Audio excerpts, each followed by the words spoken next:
All right, welcome back to lesson number 9. And let's go ahead and get started as we are in, as I said, lesson number 9. And we're doing 30 minutes each week in our Bible class here. 30 minutes for the defense of the Bible.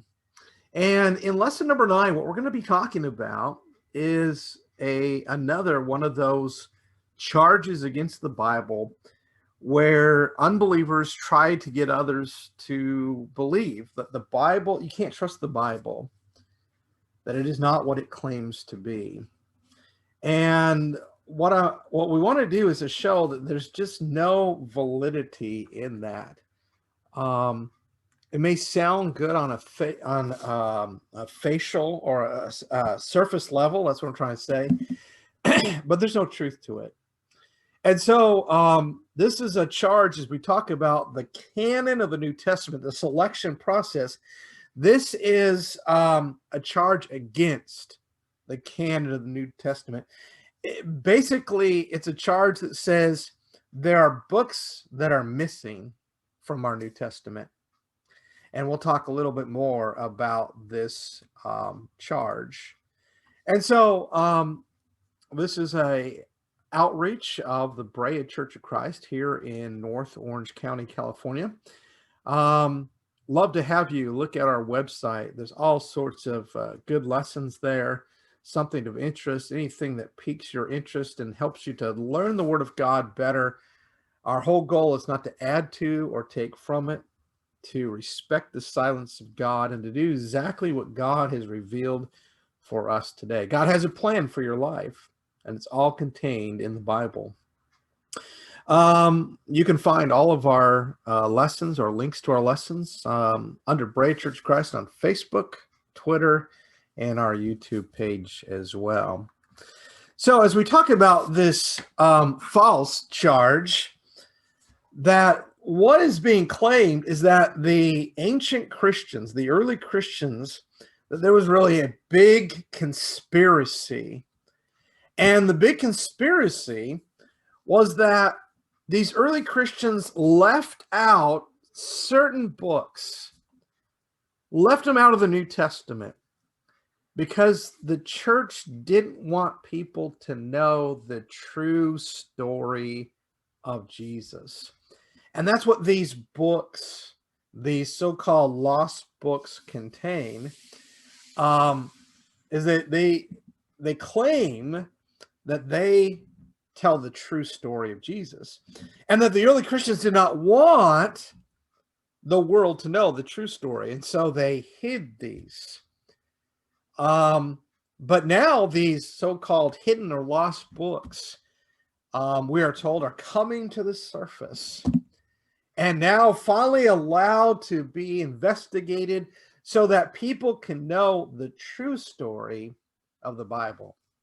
Once again, it's just another effort to say that the Bible is false and you can't trust it. But that these other books, you can trust them and that they tell you the true story. Obviously, those lost books are going to tell you a very different story, the New Testament. So if you're not familiar with this, this is basically the plot line of Dan Brown's novel, The Da Vinci Code, also made into a movie. And this is really a major part of that plot line of this big conspiracy of the early Christians not wanting to know the true story of Jesus. So what are these lost books? Well, let's go back to lesson number 8, in which we talked about that there basically came to be 4 different categories of books of ancient time based on the Christians' selection process. Remember, we talked about that they placed a heavy emphasis on the author of a writing, the date of the author, the date of the writing, and the content of the letter. And so these books were what we talked about last time as the pseudepigrapha writings. In other words, they were part of a genre of writing, or a writing style, that used pseudo authors. And so they are written as if they were written by these biblical characters, but they're not.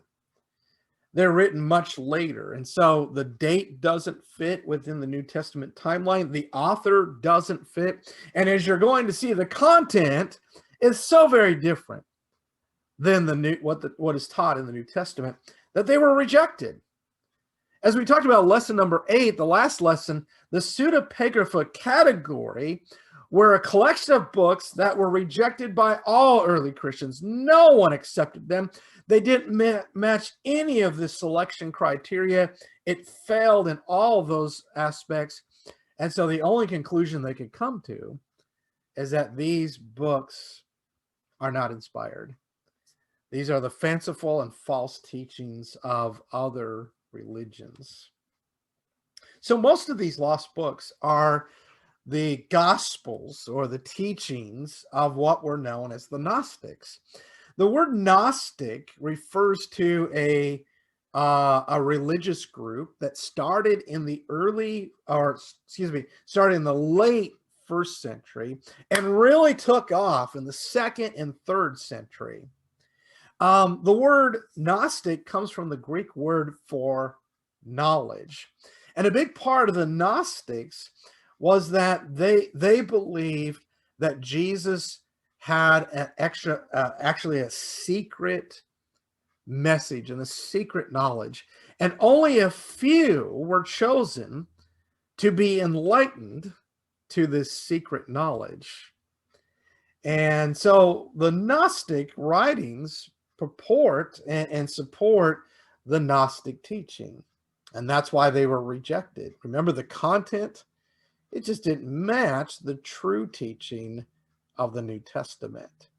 But the biblical writers, I believe, address this false doctrine. Remember, we talked about an early lesson that the New Testament writers write in a context of truth.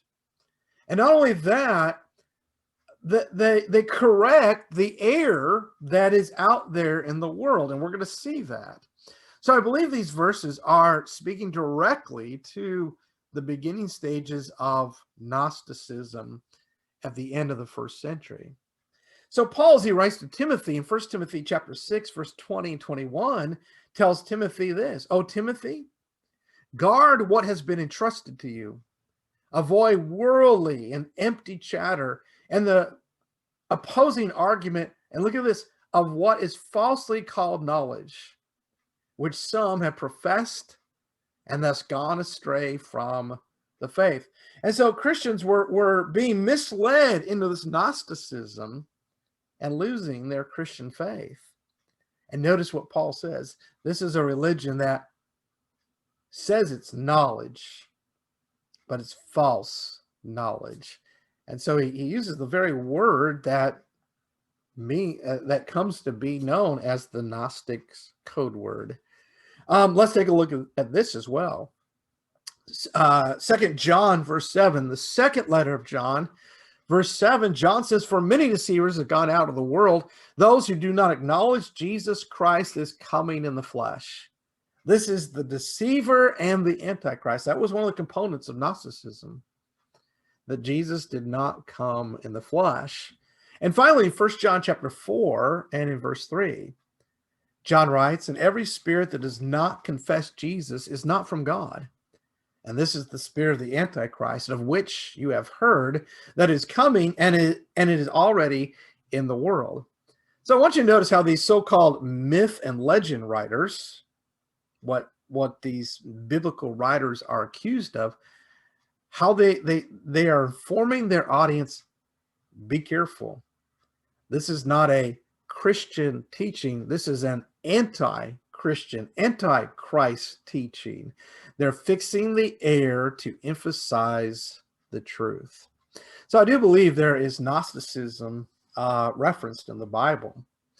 So let's take a look at some of these Gnostic Gospels. And just to give you a flair of what they're all about. These are the predominant writings that are supposed to teach the real story, the true story. Okay. So the first one we want to look at is the Gospel of Thomas, written around the 2nd century, somewhere within the 2nd century. So I want you to notice the New Testament books written what? 1st century. This fails that date test. It's after the biblical writings, the biblical time of the New Testament. So again, as we said before, if you're interested in reading these Gnostic Gospels, they're open to you. You can get one, you can get your hands on them, and you can read through them. So when we're talking about the Gospel of Thomas, we don't have the original. No shocker there. We'll talk about that in another lesson. But we do have a copy. The oldest copy we have is what's called in the Coptic style, Coptic language, which is an Egyptian copy of this book. And these copies were found in the 1940s in Nag Hammadi, Egypt, around the copies date around the 3rd and 4th century. So the original 2nd century, but the copies we have in existence, the oldest, date around the late 3rd, early 4th century. All of this is going to be, this is all going to be Gnostic writings, okay? But basically what the Gospel of Thomas is, it's recording the secret sayings, the secret teachings of Jesus, right? There's that secret again, but notice the last part of that. The secret sayings recorded of Jesus by his twin brother. You say, I didn't know Jesus had a twin brother. Well, that's because you don't know the true story. Of course, Jesus didn't have a twin brother. Imagine Jesus having a twin brother, how many questions that would be brought about. Because if he's a twin brother, he has to come from Mary. He has to be born at the same time as Jesus. Jesus was born of a virgin, but there's never any mention of twins. And you can see why these letters were rejected. They're rejected on all accounts. The author is not Thomas. It's a pseudo-author. The date is beyond the scope of the New Testament time, and the content is just not going to fit the truth that was taught in the New Testament. And one of the things you're going to notice is the Gnostics often emphasized or used some of the more obscure characters of the Bible, Thomas, Mary, and a very key character in Gnostic writings is Mary Magdalene. Most often when you see the term Mary there, it's referring to Mary Magdalene. Judas. So they're not like completely obscure, but they're not the predominant characters of the New Testament. So let me give you a little flair of the Gospel of Thomas. This coming from verse 114, in which, in the Gospel of Thomas, it's written, Simon Peter said to them, I guess this group of disciples, make Mary Magdalene, leave us, for females don't deserve life. Now, I don't know if you're watching this with your husband. He may be amening at this point. You can go ahead and smack him if he is. But notice how weird that is. Well, let's continue to look at Jesus' reaction to that. Obviously, he's going to say, Simon Peter, what are you talking about? But does he? Jesus said, I will guide her, Mary, to make her male, so that she too may become a living spirit resembling you males. For every female who makes herself male will enter the kingdom of heaven. Now, in Gnostic terms, and I'm not an expert on this, he's not really talking about transgender. We get enough of that in our world today, don't we? But you can just see the Gnostic terms, somehow the male form, the knowledge of that is the superior form. It's what you're trying to get to. But he's not talking about Mary actually becoming a male, a man. But you can see either that way, It does not fit within the scope of the New Testament teaching. It's so strange, and because of that, it was rejected by all. Let's talk a little bit about the Gospel of Mary. This is Mary Magdalene. It's also a Gnostic writing of the 2nd century. And basically, I don't believe I have an example of this one, but it basically describes Mary as able to explain Jesus's secret wisdom to his apostles. There's that word secret again, the secret knowledge, the secret message, the secret wisdom. That's very big in Gnostic terms. But notice we got kind of a reversal. Mary Magdalene is explaining the teaching of Jesus to the apostles. That's not what the New Testament teaches. If anything, it would be reverse of that. But that's the thing about Gnosticism. Mary is elevated, and for a reason we're going to talk about in just a moment. Mary knows more about Jesus and his secret teachings than anyone, because Mary is closer to Jesus than anyone. So that's the Gospel of Mary. And now let's talk about the Gospel of Philip. Now, this is a much later writing of the Gnostics, late 3rd or early 4th century. And in this gospel, Mary is described as a companion of Jesus. Now, this is where this is actually the book that is quoted in the Da Vinci Code.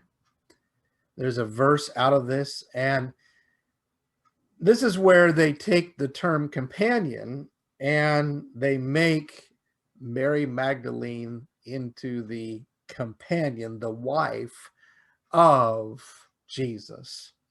And so these Gnostic Gospels, I'm not sure if they actually do this or that this is just the interpretation of these liberal scholars. I think it's that one more. But they make out, they twist and turn the Gnostic writings, just like they do the Bible, to make Mary the wife of Jesus. And it goes as far as that they had a son. And of course, that's the whole plot line, or at least a major plot line of the Da Vinci Code.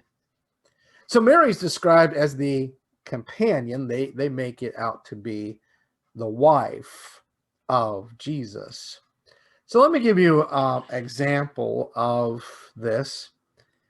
In the Gospel of Philip, it says, "And the companion of the Savior is Mary Magdalene. Christ loved her more than all the disciples and used to kiss her often on her mouth.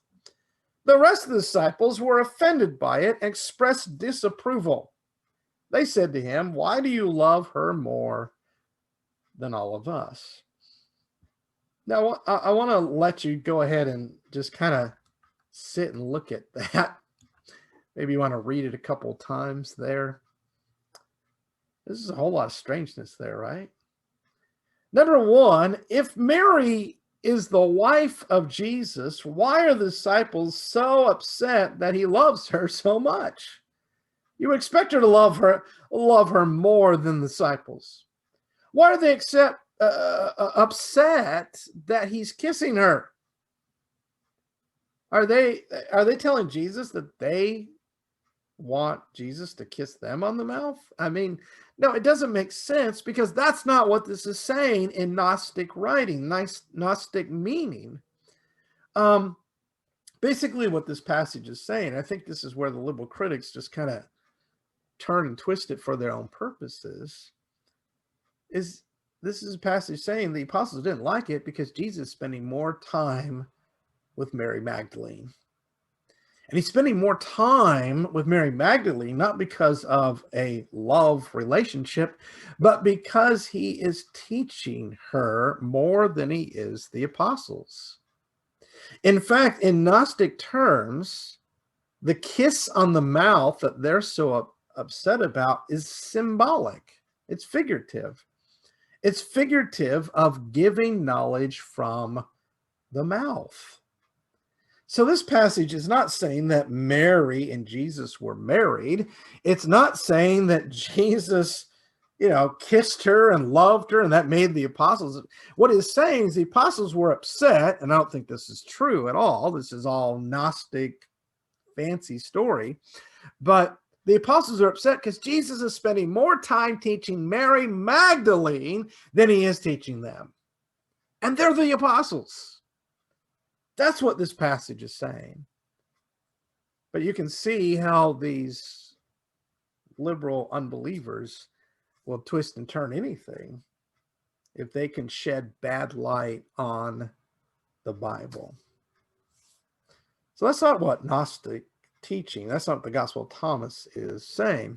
One more thing, there's this Gospel of Judas, and yes, this is the pseudo author, as if he's writing from the perspective of the betrayer, Judas. This is another Gnostic gospel written in the 2nd century. Now, the thing about this is that up till 1970, we actually had no physical copy. This book was just not in existence, right? We didn't have the original. We didn't have any copies until in 1970, a copy or copies were found. So how do we know about this? Well, we know, and we mentioned this in another book, earlier lesson, before we only had some possible references to it in other writings. Other writers wrote about the Gospel of Judas, even though we didn't have an existence, we figured out, well, it must have been existent back in those days. So the Gospel of Judas paints a very different picture of Judas. The New Testament paints him as an evil, sinful, greedy man who betrays Jesus to receive financial wealth, a financial prize. But in the Gnostic Gospel of Judas, he only betrays Jesus at his request. In fact, the Gnostics look at Judas as not a bad man at all, but as the chief apostle. So what this gospel is all about is that Jesus comes to Judas because he's got this difficult task. Someone needs to turn him over to his enemies so he can be arrested and crucified. And so Jesus comes to Judas and says, listen, you are my most loyal apostle.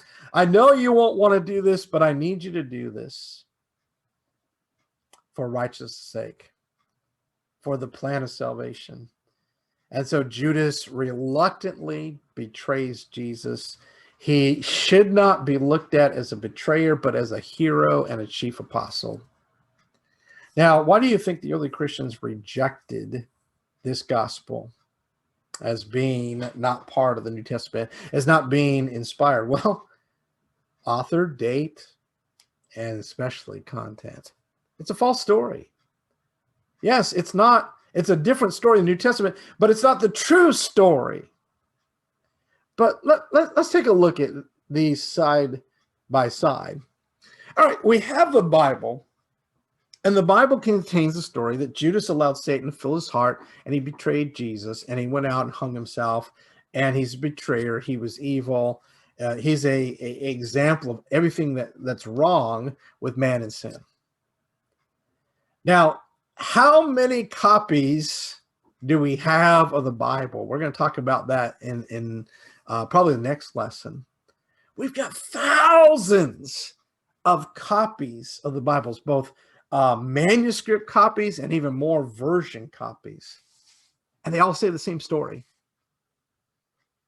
Is well attested. Now, let's bring up the Gospel of Judas, 2nd century. Not even known copy until the 1970s.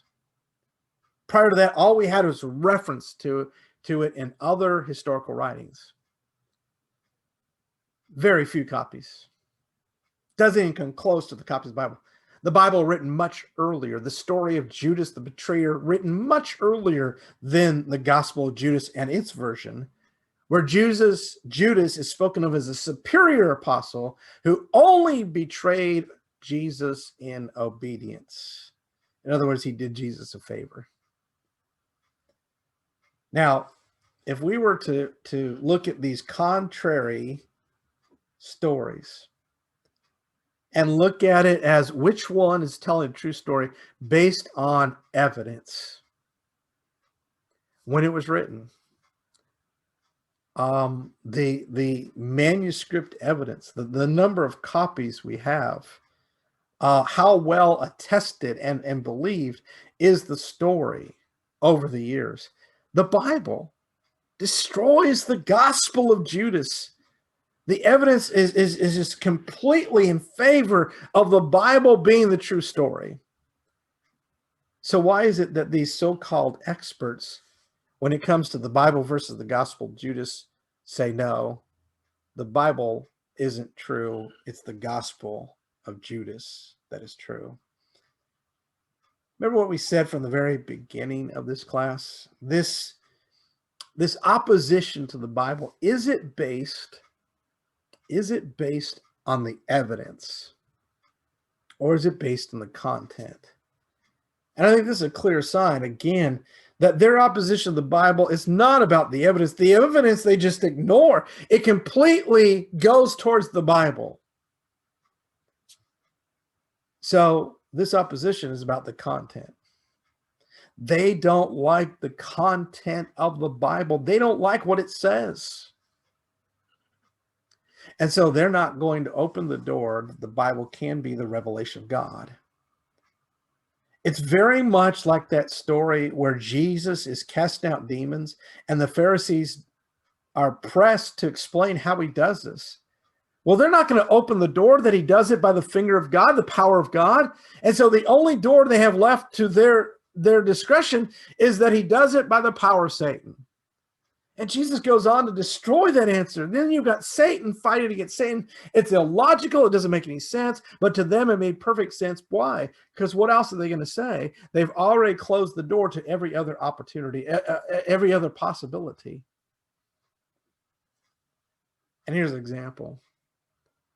They believe the story of the Gospel of Judas is the true story. Why? Because of the overwhelming evidence of it, the incredible manuscript evidence that supports this, the overwhelming acceptance of that story by early Christians. No, it has none of that. Their opposition and why they believe this is the true story is based 100% on content. They're not going to allow the Bible to be true, the true inspired word of God. So why this isn't a conspiracy? Well, I think you've already figured it out, but here it is. These books, these so-called lost books that make up this big conspiracy by early Christians, they're not lost. Christians have known about them for a year, from the beginning. And there's nothing new about them. The early Christians knew of them. They knew of their teaching. And in the selection process, they didn't match up. And so they were rejected by every early Christian and each generation after that. So this idea that there's some big conspiracy, there's these lost books that they weren't known or they were hidden so that people didn't know, it's all false. There's nothing true to it. Let me give you some examples as we close. And I didn't turn my timer on, so I think we're really close to being at the end of time. But let me get through this. The church father Irenaeus says, they declare that Judas the traitor was thoroughly acquainted with these things, and that he alone, knowing the truth as no others did, accomplished the mystery of the betrayal. By him, all things, both earthly and heavenly, were thus thrown into confusion. They produce a fictitious history of this kind, which they style the Gospel of Judas. Look at this. The church father Irenaeus says he knows about the Gospel of Judas. And he's telling his Christian audience it's false. There's no truth to it. But somehow Judas is this hero. They knew about these books. They were rejected.